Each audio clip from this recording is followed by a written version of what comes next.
আসসালামু আলাইকুম। নতুন ভোটার আইডি কার্ড করার জন্য যে সমস্ত ডকুমেন্টসগুলো আপনাদের প্রয়োজন হবে সেগুলো হচ্ছে, এক নম্বর হচ্ছে যে আসলে আপনার অনলাইন জন্ম নিবন্ধন কার্ড লাগবে। এরপর হচ্ছে পিতামাতার আইডি কার্ড লাগবে।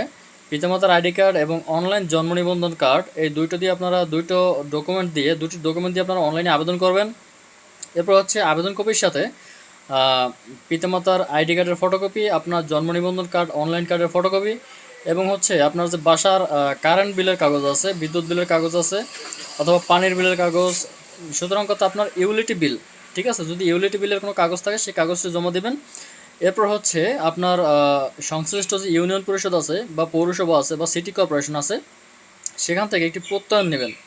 ঠিক আছে, একটি প্রত্যয়নপত্র নেবেন যে আপনি কখনো ভোটার হননি, নতুন করে ভোটার তালিকাভুক্ত হতে চাচ্ছেন, এই ধরনের একটি প্রত্যয়ন নেবেন। এই প্রত্যয়ন এবং কাগজপত্র সহ সংশ্লিষ্ট যে নির্বাচন কমিশনের কার্যালয় আছে সেখানে জমা দিয়ে নির্দিষ্ট একটি সময়ের মধ্যে আপনি ভোটার তালিকাভুক্ত হতে পারবেন।